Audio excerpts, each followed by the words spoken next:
Rasulullah sallallahu alaihi wasallam bersabda, "Wa innal abdal kafirah," dan sesungguhnya hamba yang kafir, wa fi riwayatin al-fajirah, dalam riwayat yang lain hamba yang pendosa. "Idza kana fi inqita'in minad dunya wa iqbalin minal akhirah, nazala ilaihi minas sama'i malaikatun." Apabila di penghujung kehidupannya di dunia dan akan memasuki pintu gerbang kehidupan akhirat, maka turun kepadanya para malaikat. Giladun syidadun, mereka adalah para malaikat yang keras lagi kasar. Sudul wujuh, wajah-wajah mereka hitam.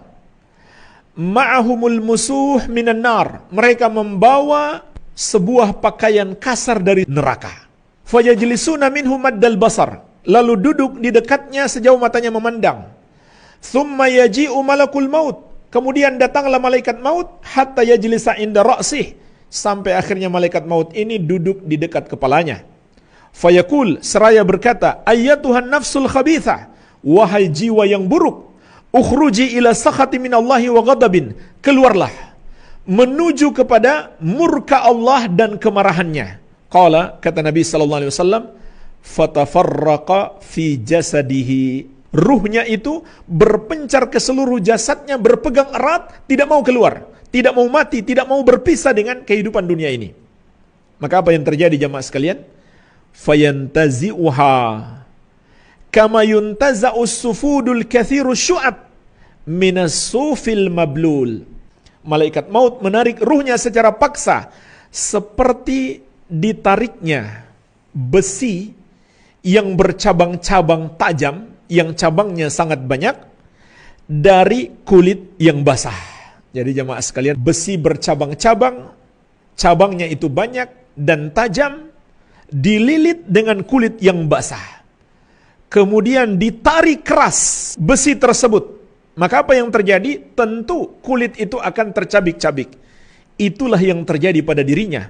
Fatuqatta'u ma'aha al-uruq wal asab. Kata Nabi sallallahu alaihi wasallam, karena ditarik ruhnya secara keras, terputus-putuslah urat-uratnya dan persendian-persendiannya. Wal'iyadzubillah, kita berlindung kepada Allah dari dahsyatnya azab yang menimpa orang musyrik, orang kafir, tatkala dicabut ruhnya. Ini belum apa-apa dibandingkan azab kubur. Ini baru azab saat ditarik ruhnya. Kerasnya kematian yang dialami oleh orang yang tidak beriman, orang yang kafir kepada Allah, yang menuhankan selain Allah, yang tidak mau mengikuti agama Islam, yang tidak mau beriman kepada Nabi Muhammad sallallahu alaihi wa ala alihi wasallam. Dahsyat sekali kematiannya. Enggak sampai di situ saja. Lanjutan hadis, fayal'anuhu kullu malakin bainas sama'i wal ard. Maka setiap malaikat yang ada di antara langit dan bumi pun melaknatnya. Wa kullu malakin fis sama', dan juga setiap malaikat yang ada di langit ikut melaknatnya, yaitu mendoakan supaya dia dijauhkan dari rahmat Allah. Wa tuglaqu abwabus sama', dan ditutuplah pintu-pintu langit. Laisa min ahli babin illa wa hum yad'una Allah alla ta'ruja ruhuhu min kibalihim. Tidaklah ada sekumpulan para malaikat penjaga pintu langit, kecuali mereka berdoa kepada Allah agar ruhnya tidak lewat menaiki pintu langit yang mereka jaga. Kemudian kata Rasulullah sallallahu alaihi wasallam, fayakhudhuha, malaikat maut pun menggenggam ruhnya. Fa idza akhadhaha lam yada'uha fi yadihi tarfata'in hatta yaj'aluha fi tilkal musuh. Maka apabila malaikat maut telah menggenggam ruhnya, mereka, yaitu para malaikat yang datang sebelumnya, yang wajah-wajah mereka hitam tadi, yang sangat keras lagi kasar, segera merampas ruhnya dari tangan malaikat maut. Tidak mereka biarkan di tangannya walaupun sekejap mata. Kemudian mereka letakkan ruhnya di dalam pakaian kasar, kain kafan yang keras yang mereka bawa dari neraka. Wa yakhruju minha ka'antani rihi jifatin wujidat ala wajhil ard. Maka dia pun keluar darinya, yaitu dari muka bumi ini, dengan aroma bangkai yang paling busuk yang pernah ada di muka bumi ini. Fayas'aduna biha, mereka pun membawa dia ke atas. Fala yamurruna biha ala mala'in minal malaikati illa qalu ma hadzal ruhul khabith. Maka tidaklah mereka berpapasan dengan sekelompok malaikat kecuali para malaikat itu bertanya, siapakah ruh yang buruk ini? Fayaqulun fulan ibnu fulan. Maka mereka menjawab, dia adalah fulan bin fulan bi akbahi asma'ihi allati kana yusamma biha fid dunya, dengan menyebut seburuk-buruk namanya yang pernah dinamakan untuknya ketika di dunia. Hatta yantahiya bihi ila sama'id dunya, sampai akhirnya dia tiba di langit pertama, yaitu di depan pintu langit yang pertama. Fayustaftahu lahu, lalu dimintai izin untuk dibukakan baginya. Fala yuftah lahu, namun tidak diizinkan pintu langit dibuka untuknya. Summa qara'a Rasulullah sallallahu alaihi wa ala alihi wasallam. Kemudian Rasulullah sallallahu alaihi wasallam membaca ayat, yaitu surat Al-A'raf ayat ke-40. La tufattahu lahum abwabus samai wala yadkhulunal jannata hatta yalijal jamalu fi sammil khiyat. Tidak akan dibukakan untuk mereka pintu-pintu langit dan mereka tidak akan masuk surga sampai onta bisa masuk ke lubang jarum. Jemaah sekalian, di sini terkandung ditutupnya pintu-pintu langit bagi orang-orang yang tidak beriman, dan ditetapkan juga mereka tidak mungkin masuk surga. Dan orang-orang yang tidak beriman disebutkan dalam surat Al-A'raf ayat 40 ini, di lafaz sebelumnya, innal ladzina kadzdzabu bi ayatina wastakbaru anha, sesungguhnya kata Allah, orang-orang yang mendustakan ayat-ayat kami dan menyombongkan diri terhadapnya. Ini dua bentuk kekafiran mereka, sehingga ditutup pintu-pintu langit untuk mereka dan tidak mungkin mereka masuk surga. Apa kekafiran mereka? Yang pertama, mendustakan ayat-ayat Allah. Maksudnya, menolak untuk beriman, menolak untuk mempercayai ajaran para rasul sebagai ajaran yang benar. Ini yang pertama. Yang kedua, menyombongkan diri darinya. Artinya, walaupun dia akui itu kebenaran, tapi dia tidak mau tunduk kepadanya. Yaitu dia tidak mau tunduk pada salah satu syariat yang Allah turunkan, yang ada dalam Al-Quran dan As-Sunnah. Maka ini adalah orang yang kafir kepada Allah.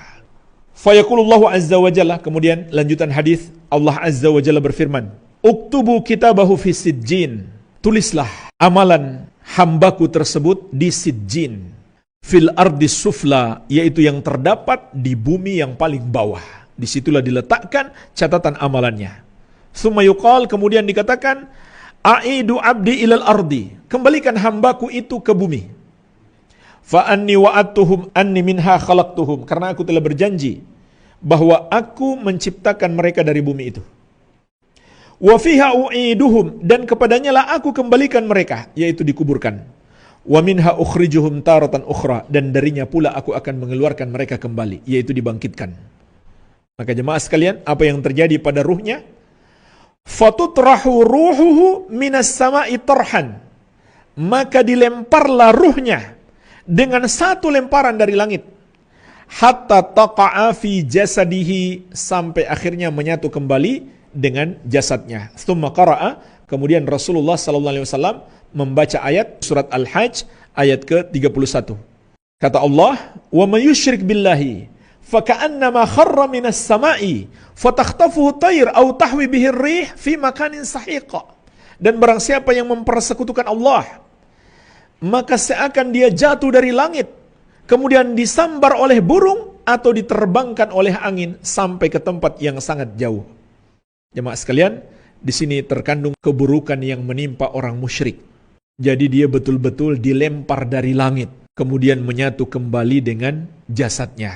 Inilah ruh yang tertolak di langit dan dilempar kembali ke bumi, dan sungguh buruk perumpamaan yang diberikan kepadanya. Kata Allah, seakan dia jatuh dari langit, kemudian disambar oleh burung atau diterbangkan oleh angin sampai ke tempat yang sangat jauh. Ini juga memiliki makna perumpamaan, dia jatuh dari langit, yaitu dia meninggalkan kemuliaan tauhid kepada hinanya kesyirikan. Dia disambar oleh burung, artinya dia dikuasai oleh setan, bagaikan burung yang mencengkramnya dan mencabik-cabik dirinya. Begitulah perumpamaan orang musyrik di hadapan setan. Dia dikuasai oleh setan. Apa yang diinginkan oleh setan itu dia lakukan. atau dia diterbangkan oleh angin, yaitu hawa nafsunya. Dia juga selalu mengikuti hawa nafsunya. Itulah buruknya perumpamaan orang musyrik.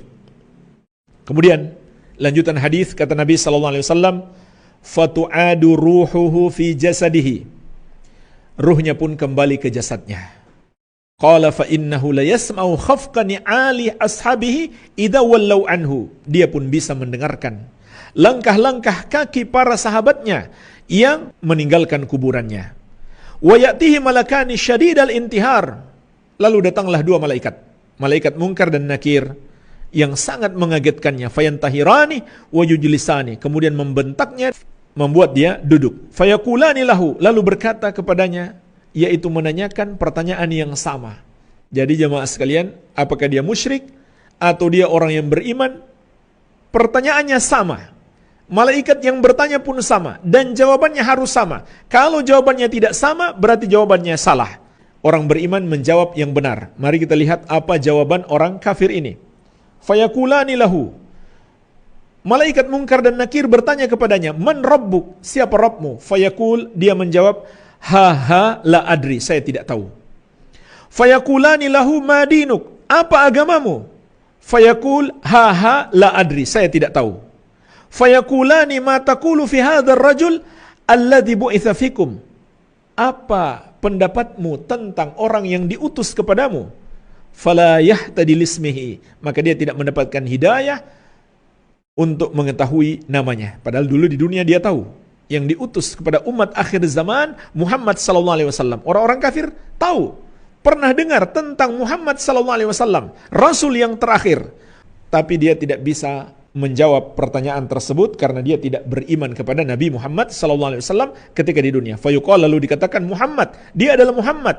Fayaqul, lalu dia mengatakan, ha la adri, sami'tun nas yaquluna dzak. Aku tidak tahu, memang aku pernah mendengarkan orang-orang mengatakan itu. Maka jemaah sekalian, di sini terkandung sebagaimana kata Ibnu Hajar, fihi dhammut taqlid fil i'tiqadat. Di dalamnya ada celaan terhadap sikap taklid, ikut-ikutan dalam masalah-masalah akidah. Jadi harus kita belajar, enggak boleh ikut-ikutan. Qala, lalu kata Nabi sallallahu alaihi wasallam, fayuqal, dikatakan kepadanya, la daraita wala talauta. Kamu memang tidak ketahui dan kamu memang tidak membaca. Artinya kamu enggak belajar ketika di dunia. Terkandung di dalamnya bahaya kejahilan dan tidak menuntut ilmu. Jadi ilmu yang sahih, ilmu yang benar, itulah yang dibangun di atasnya akidah yang benar. Fayunadi munadin minas sama'i. Lalu terdengarlah penyeru dari langit. An kadzab, hambaku itu salah. Jawabannya tidak benar, dusta. Fa'afrishu lahu minan nar, maka hamparkan untuknya tikar dari neraka. Waftahu lahu baban ilan nar, bukakan untuknya pintu ke neraka. Fayatihi min harriha wa sumumiha, maka datanglah dari neraka itu ke kuburannya panasnya dan racun-racunnya. Subhanallah jemaah sekalian, seperti apa itu? Panas yang beracun. Wa yudayyaku alaihi qabruhu hatta takhtalifa fihi adla'uhu. Dan disempitkan kuburannya sampai tulang-tulang rusuknya beradu. Kuburan yang sudah sempit itu disempitkan lagi sampai tulang-tulang rusuknya beradu. Wa ya'tihi wa fi riwayatin wa yumatsalu lahu. Lalu datang kepadanya dalam riwayat yang lain diserupakan untuknya rajulun qabihul wajhi, orang yang wajahnya sangat buruk. Qabihus thiyab, pakaiannya jelek. Muntinur rih, aromanya sangat busuk. Fayaqul, lalu orang itu berkata kepadanya, abshir billadhi yasu'uk, hadza yaumuka alladhi kunta tu'ad. Rasakan azab yang menyiksamu ini. Inilah hari yang telah diperingatkan kepadamu dulu. Fayaqul, lalu dia menjawab, wa anta fabasyarakallahu bisyarr. Man anta? Semoga engkau juga ditimpakan keburukan oleh Allah. Siapa kamu ini? Fawajhukal wajhu yaji'u bisyarr. Wajahmu adalah wajah yang datang dengan keburukan. Fayaqul, lalu orang itu menjawab, ana amalukal khabith, akulah amal burukmu. Fa wallahi ma alimtu illa kunta bati'an an ta'atillah sari'an ila ma'siyatillah fajazakallahu syarran. Demi Allah, aku tidak mengenalmu kecuali engkau orang yang lambat melakukan amal ketaatan, sangat cepat kalau berbuat maksiat kepada Allah, maka semoga Allah membalasmu dengan keburukan. Sebuah nasihat yang sangat mendalam bagi kita untuk segera bertobat kepada Allah, meninggalkan amal-amal buruk kita, agar jangan sampai amal buruk itu berubah menjadi teman yang sangat jelek di alam kubur. Bagian akhir dari hadis ini, kata Nabi SAW, "Thumma yuqayyad lahu a'ma asam abkam fi yadihi mirzabah." Kemudian didatangkan kepadanya makhluk yang buta, tuli lagi bisu. Di tangannya ada sebuah gada besar. Lau duriba biha jabalun kana turaban. Andai gada itu dipukulkan kepada sebuah gunung, niscaya gunung itu akan hancur berkeping-keping menjadi butiran-butiran tanah. Fayadribuhu, maka makhluk itu memukulnya dengan menggunakan gada tersebut. Dorbatan, satu pukulan. Hatta yasira biha turaban, maka dia pun hancur berkeping-keping menjadi tanah. Tapi apakah selesai? Tidak. Thumma yu'iduhu Allahu kama kana. Kemudian Allah kembalikan dia seperti semula. Sudah hancur berkeping-keping karena pukulan yang sangat keras menimpanya, ternyata belum selesai. Allah kembalikan dia seperti semula. Fayadribuhu darbatan ukhra, lalu makhluk itu memukulnya untuk kedua kalinya. Fayasihu sayhatan yasma'uhu kullu syai'in illa thaqalain. Maka dia pun berteriak dengan satu teriakan yang dapat didengarkan seluruh makhluk yang ada di sekitarnya kecuali manusia dan jin. Fayaqul, lalu dia berdoa, Rabbi la tuqimis sa'ah, wahai Rabbku, jangan engkau tegakkan hari kiamat.